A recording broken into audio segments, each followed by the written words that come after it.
সালমান সময়ের চেয়ে অনেক বেশি স্টাইলিশ ছিল। কাপড় চোপড় পরা, ওই যে ক্যাপ ট্যাপ পরা, শার্ট বাইদে ফেলা, এক পার্ট তুলে রাখা, তারপরে ওই যে মাথায় পট্টি বাঁধা। সালমান চাইতো যে দিলদার ভাইয়ের চেয়েও যেন ও ভালো কমেডি করে। কমেডি সালমান খুব পছন্দ করতো।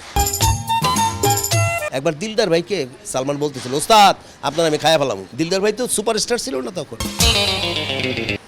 তো ওই যে ওখানে ল্যাঙ্গুয়েজ, বরিশালিয়া ল্যাঙ্গুয়েজ, শুদ্ধ ভাষা থেকে আবার অশুদ্ধ ভাষায় চলে গেলাম আমরা। তো কইতাছ খারাপ, মুই সোজা হইয়া কইতাছি। তো এই ফানগুলি আমার স্ক্রিপ্টে ছিল। আর এগুলো আমার স্ক্রিপ্টে কিন্তু অনেক রস আছে। জীবন সংসারকে একদম খুঁটি খুঁটি দেখলে পরে জায়গায় জায়গায় জায়গায় জায়গায় এরকম ছোটো ছোটো ছোটো ছোটো অনেক রস আছে, অনেক মজার ব্যাপার আছে। অনেক মজার ব্যাপার আছে, অনেক রসবোধের ব্যাপার আছে। তো এইটা সালমানকে খুব আকৃষ্ট করেছে। আর ওই সিনটা ওইভাবেই আমার করা। তো বললাম যে আমি পারফর্ম করার পরে তো তালি পড়ে গেছে সালমান, পরে ওইভাবেই করেছে আর কি। আর কমেডি সালমান খুব পছন্দ করত, ভীষণ রকম। আমি অনেকবার বলেছি ইন্টারভিউতে। একবার দিলদার ভাইকে সালমান বলতেছিল, ওস্তাদ আপনার আমি খায়া ফেলাম।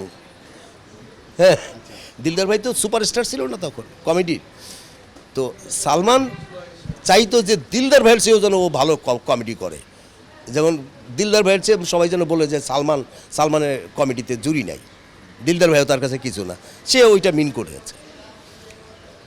ও কমেডি খুব পছন্দ করতো। ওই তো প্রাণবন্ত, এত প্রাণবন্ত একটা ছেলে।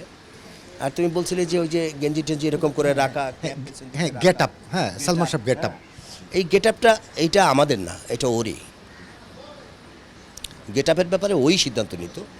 আর ও হচ্ছে কি, অনেক মানুষই থাকে না সময়ের যে অ্যাডভান্স, ওই গেট আপের ব্যাপারে ও একটু অ্যাডভান্স ছিল। ইন্ডাস্ট্রিতে প্রথম জাফর ইকবাল কিন্তু স্টাইলিশ, জাফর ইকবালের পরে সালমান সময়ের চেয়ে অনেক বেশি স্টাইলিশ ছিল ওই সময়। মানে সালমান শাহ যে আসলে সময় থেকে 20 বছর এগিয়ে ছিল, এটা আমরা এখন বুঝতে পারি। ওই সময় আপনারা বোঝা গেছে, তখনও বোঝা গেছে আমরা ও যে সবার কাছ থেকে একটু ডিফারেন্ট। কাপড় চোপড় পরা, ওই যে ক্যাপ ট্যাপ পরা, তারপরে শার্ট বাইদে ফেলা, এক পার্ট তুলে রাখা, এক পার্ট ইন করা আছে আর এক পার্ট মনে করো বাইরে আছে, তারপরে ওই যে মাথায় পট্টি বাঁধা। তো এইরকম এইগুলো তখনও আমরা বুঝছি যে ও একটু লুক আলাদা সবার থেকে, হয়তো। নিশ্চয়ই সেটা তো দেখতে ভালো লাগতো, ওকে স্টাইলিশ মনে হতো। তো আমরা গ্রহণ করবো না কেন?